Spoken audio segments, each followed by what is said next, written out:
Assalamualaikum.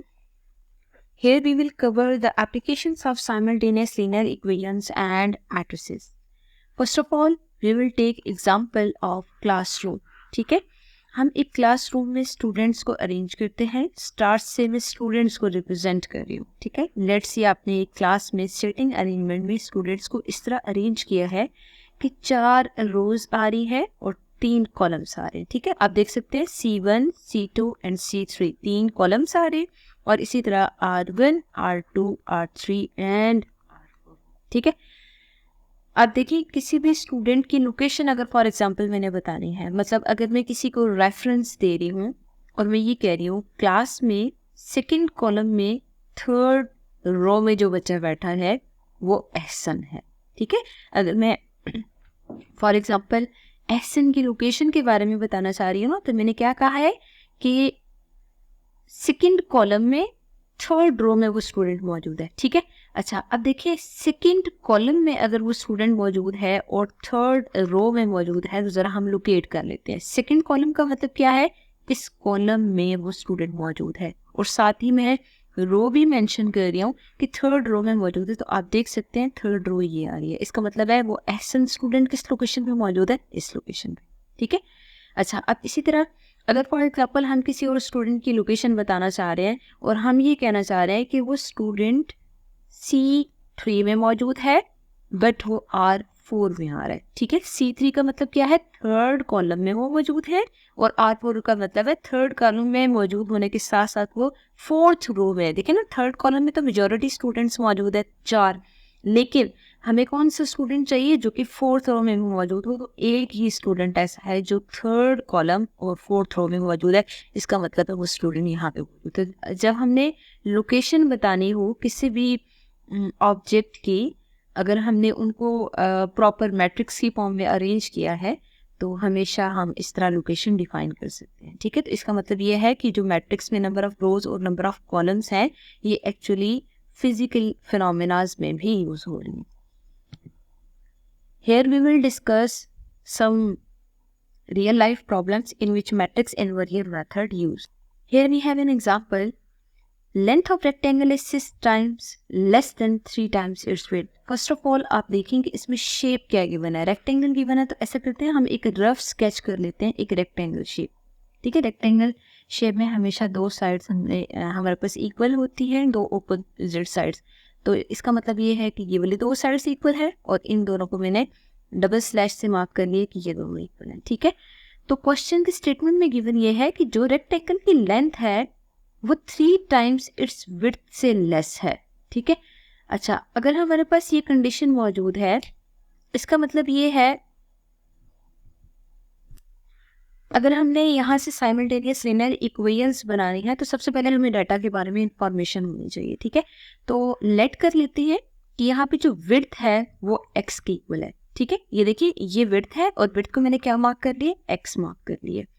और अगर width x है तो लेंथ को हम y रिप्रेजेंट करेंगे. तो सबसे पहला काम ये करते हैं, सोल्यूशन में लेट कर लेते हैं, late length of rectangle equals y और इसी तरह आप विड्थ को डिफाइन कर लें, width of rectangle is x. ठीक है, देन देखिए क्वेश्चन के स्टेटमेंट को हम रीड करते हैं और साथ साथ मार्क करते हैं इससे रिलेटेड जो इक्वेशंस आ रही हैं. अब देखिए यहाँ पे आपको 2 वेरिएबल नज़र आ रहे हैं ना, अगर 2 वेरिएबल नज़र आ रहे हैं तो इसका मतलब है आपको 2 कंडीशंस बना लेनी चाहिए. ठीक है, बाय गिवन फर्स्ट कंडीशन. अगर हम फर्स्ट गिवन कंडीशन को देखें तो कंडीशन हमें ये गिवन है कि जो रेक्टेंगल की लेंथ है वो विड्थ की 3 टाइम्स से 6 लेस है. इसका मतलब ये है कि आपने लेंथ को क्या लेना है, विड्थ की 3 टाइम्स का मतलब ये है x को 3 से मल्टीप्लाई करें और लेस का मतलब है कि आपने उसमें से 6 लेस कर देना है, तो मतलब आप 6 को माइनस कर दें. तो लेंथ को आपने y लेट किया है, y is equal to 3x minus 6. Arrange करें टर्म्स को तो minus 3x plus y equals minus 6 आपको सोल्यूशन मिल जाएगा. ठीक है, आप इस इक्वेशन को जरा 1 मार्क कर लें. अब देखिए, जब भी किसी इक्वेशन में दो वेरिएबल गिवन है ना, तो इसका मतलब है वहाँ पे दो इक्वेशंस लाजमी बननी चाहिए। तो दो इक्वेशंस बनाने के लिए दूसरी कंडीशन होनी चाहिए। अब जरा यहाँ से आगे प्रॉब्लम को रीड करें।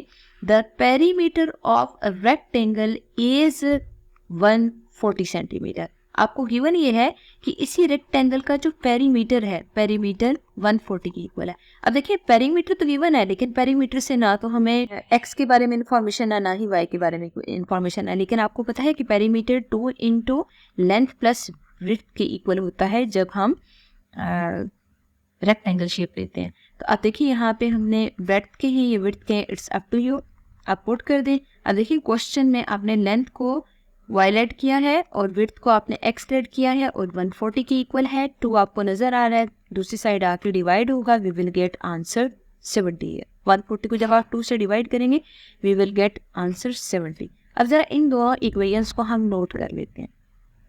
देखें, जो दोनों इक्वेशंस है ना, हम उसको यहाँ लिख लेते हैं। एक इक्वेशन थी -3x plus y is equal to -6, और जो दूसरी इक्वेशन है वो हमें मिली थी x plus y is equal to 70, और इसको आप सेकेंड वहाँ कर लें। ठीक है, अब देखिए, हमने इसको सॉल्व करना है। सॉल्व करने के लिए, क्योंकि हम खुद से यहाँ पे मैट्रिक्स इन्वर्जन मेथड ले रहे हैं, तो आप यहाँ लिख रहे हैं by matrix inversion method. Matrix inversion method apply करने के लिए फर्स्ट रूल क्या था, हमें इसको मैट्रिक्स फॉर्म में लिखना है, इन फॉर्म ऑफ मैट्रिक्स या इन मैट्रिक्स फॉर्म। ठीक है, तो मैट्रिक्स फॉर्म में लिखने के लिए सबसे पहले हमें यहाँ पे x के कोफिशिएंट्स और y के कोफिशिएंट्स को यहाँ पे रीराइट करना है। रीराइट करने के बाद हमें x और y जो दो वेरिएबल्स आ रहे हैं उन दोनों को कॉलम मैट्रिक्स की फॉर्म में लिखना है। एंड नेक्स्ट आपने ये जो दोनों इक्वालिटी के बाद टर्म्स आ रही हैं उन दोनों को मैट्रिक्स। ठीक है, अच्छा, अब आपने क्या करना है, इस मैट्रिक्स को A लेट कर लें, इस मैट्रिक्स को आप कैपिटल X लेट कर लें और इस मैट्रिक्स को आप B लेट कर लें। हेयर हमारे पास जो फॉर्म आ रही है वो AX is equal to B form आ रही है, क्योंकि आपने X की वैल्यू फाइंड आउट करनी है तो A इनवर्स B की फॉर्म में आ जाएगा। इसको हम प्रीवियस लेक्चर में डिटेल में डिस्कस कर चुके हैं। ठीक है, अच्छा, अब देखिए, अगर हमने x equal to A inverse B की फॉर्म में लेट करना ना, तो हमें A इनवर्स की वैल्यू चाहिए, बट A इनवर्स के लिए हमें क्या फाइंड आउट करना चाहिए, डिटर्मिनेंट ऑफ A। जरा A का डिटर्मिनेंट फाइंड आउट करें, -3 1 1 1। ठीक है, जरा डिटर्मिनेंट फाइंड आउट करें, we will get -3 -1 which is -4। It is non zero. जब आपके पास ये नॉन जीरो आ रहा है इसका मतलब है इट्स इनवर्स एग्जिस्ट। अगर इनवर्स एग्जिस्ट कर रहा है तो जरा x is equal to A inverse B है ना, A इनवर्स किसकी इक्वल होगा, adjoint of A over determinant of A, और यहाँ पे आप B मैट्रिक्स पुट कर लें। ठीक है, अब जरा x की जगह x की वैल्यू पुट करें, x y की फॉर्म में आ रही है। एडजॉइंट ऑफ A का मतलब क्या है कि आपने A मैट्रिक्स का एडजॉइंट लेना, तो जरा यहाँ पे ये वैल्यू पुट कर दे, और डिटर्मिनेंट ऑफ A -4 आ रहा है, और B मैट्रिक्स आप आगे डायरेक्ट पुट करते हैं -6 और 70 की बना रहे हैं। ठीक है, अब देखिए, एडजॉइंट का मतलब क्या होता है, डायगोनल की एंट्रीज आपने चेंज करनी है और बाकी दोनों के साइन चेंज करने हैं। तो यहाँ पे आप -3 और 1 को इंटरचेंज करने और बाकी दोनों के साइन चेंज करने। सिमिलरली आप -6 और 70 को एज इट इज रीराइट करें और -4 से डिवाइड करें। अब देखिए, हमें नज़र आ रहा है कि हमें मल्टीप्लिकेशन करनी है। मल्टीप्लिकेशन में क्या करेंगे, -6 minus of 70, similarly minus minus plus 6 plus 7 को 3 से मल्टीप्लाई करें, वी विल गेट 210 आंसर है। ठीक है, और इस फुल मैट्रिक्स को सॉल्व करने के बाद आप -4 से डिवाइड करें।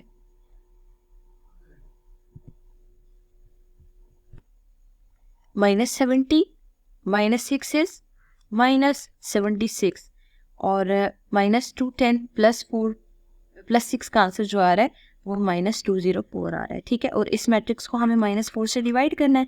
-4 से डिवाइड करने का मतलब ये है कि आपने इंडिविजुअली इन दोनों टर्म्स को -4 से डिवाइड कर दें। वी विल गेट 19 एंड 51 है। ठीक है, अब आपने जो x मैट्रिक्स है XY की फॉर्म में आप इसको लिखें, जो कैपिटल X आपने ऐड किया है, और कंपेयर करें।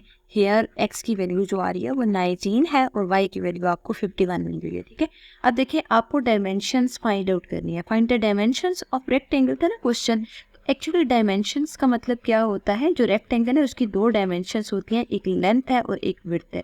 ज़रा लेंथ देखें, लेंथ को आपने y की इक्वल लेट किया था और y का आंसर 51 आ रहा है, और जो क्वेश्चन की स्टेटमेंट है उसमें आपको गिवन है कि जो मेजरमेंट है वो सेंटीमीटर में है। सिमिलरली आपने विड्थ की वैल्यू फाइंड आउट करनी है, तो विड्थ किसकी इक्वल आपने लेट की है, x की इक्वल। x का आंसर 19 आ रहा है, तो 19 का मतलब ये है कि आपने इसी के साथ इसकी डायमेंशन लिख देनी है सेंटीमीटर। तो आपने एक्चुअली दोनों डायमेंशंस फाइंड आउट करनी है, length and width of rectangle.